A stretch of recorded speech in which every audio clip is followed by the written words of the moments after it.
Did you know that most stock investors make mistakes which reduce their lifetime profits by 20 to 50%? Over my 17 years of professional experience, including my time as the CEO of a European investment company, I've invested hundreds of millions of euros for thousands of clients.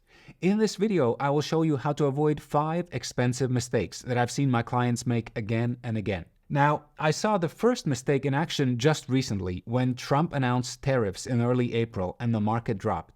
A friend called me up and said, "Well, listen, Tom, this is not good. I want to sell my US stocks."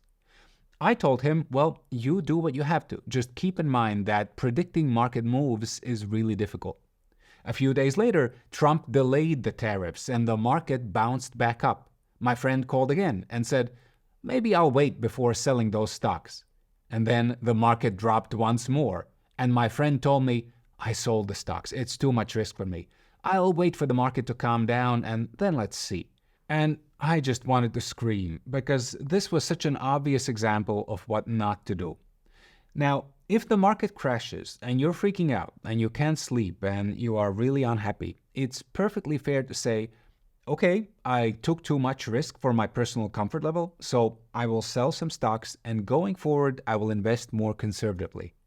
But if your plan is to sell when things get tough, and then wait until the market calms down and start investing again, well, you're making a big mistake. And this first mistake is called buying high and selling low. You only invest when you feel comfortable, and that's typically when the market is up and stocks are expensive.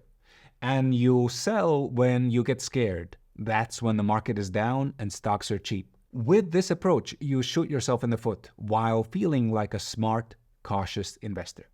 Here's the second mistake, and this is also something that I see happening around me right now in the spring of 2025 with Trump starting a global trade war. It's assuming that today is a special time, different from everything that has come before. Since the beginning of the 20th century, global stock markets have seen many big crashes, crises, and disruptions. At one point, the entire stock markets of Russia and China shut down when these countries turned communist, and foreign investors lost everything. 2 world wars devastated the global economy. Investors lived through the Great Depression in the 30s, and stagflation in the 70s, and the dot-com bubble, and the big financial crisis, and many other problems. And despite all these situations, long-term stock results have been remarkably strong.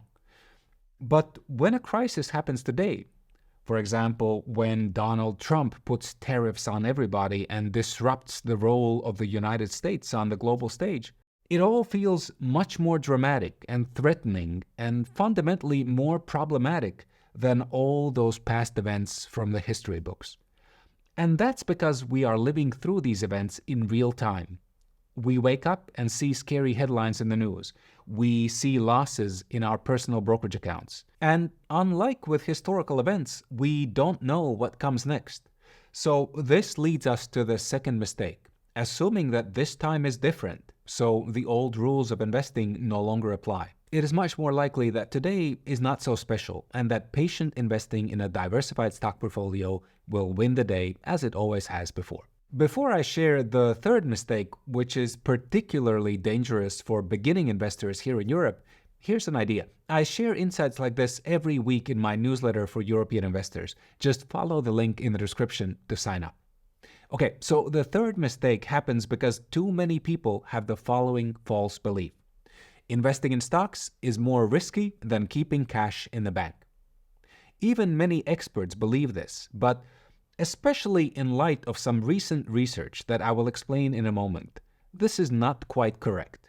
And to understand why, think of babies. When learning to walk, a baby gets up, takes a step, and falls over. Then he or she gets up again and falls over again, and sometimes they hit their nose or lip and there's some blood. As parents, we want to keep our kids safe. So the safest thing would be to tie your baby down and have them never try to walk, right? Well, obviously, that would be a horrible idea. This attempt to reduce short-term risk would create huge long-term problems for the child.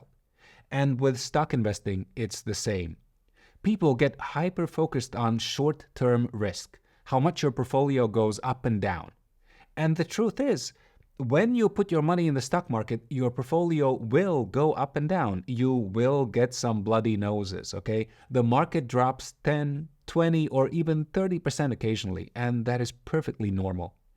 And people get scared of this and decide that it's safer to keep your money in the bank. Of course, it's true that your short-term risk will be lower this way, but long-term, this is a horrible choice because your money is guaranteed to lose value to inflation. If prices go up just 3% per year, in 20 years, your savings will be able to buy only half as much as today, and that means you will never build meaningful wealth. By contrast, if you invest in stocks and if you follow some basic rules about diversifying across many different stocks, industries, and regions, then over the long term, you are virtually certain not just to beat inflation, but to make a lot of money. And here's this controversial finding from recent research that really surprised me. The traditional investment advice is that as you get older, you should reduce the risk in your portfolio. The thinking is that young people can afford to take a lot of risk. They can put everything in stocks. But as you get older, you should be adding safer investments like bonds to your portfolio. And this way, you reduce the risk that a big market crash could wipe out your savings right before you retire. But over the past few years, Professor Scott Cederberg and his co-authors have published research suggesting that this is wrong. Because of inflation, seemingly safe investments like bonds are very likely to really hurt your wealth, no matter how old you are when you add them to your portfolio. If your goal is to make sure that you don't run out of money before you die, then your smartest strategy could actually be to keep 100% of your investments in stocks all your life. And that's from age 20 to retirement and beyond. Yes, you will experience sharp drops from time to time, but long term, you will be much better off. Now, I don't necessarily think this is the right recommendation for everybody because you also have to think about the psychology of investing. When you get close to retirement, it can become very hard to stay calm when your portfolio drops by 30 or 40% in a big crisis. And this can lead people to make some very expensive mistakes. So I do think that having some less volatile investments in your portfolio, some bonds, for example, can make a lot of sense. But the point remains, for long-term investors, stocks are actually one of the safest investments out there. And when people don't understand this, they make the third fatal mistake, which is keeping too much money in the bank and underinvesting in stocks. Now, let's look at the fourth mistake. But first, let me ask you a question. Over the past century, the average dollar invested in US stocks earned around 10% per year. Okay, the American stock market was hugely profitable. But what if you picked an American stock at random over the past century? How much money did this stock make for investors? Can you guess? Well, even most professional investors get this question wrong. They will guess 5% per year or 7% or something like that. Professor Henrik Bessenbinder of Arizona State University studied this question, and here's what he discovered. The average stock actually earned investors a little less than zero. In other words, the average stock lost investors money. If you invested broadly in the whole market, you made a lot of money, but most of that profit came from just a few really successful stocks.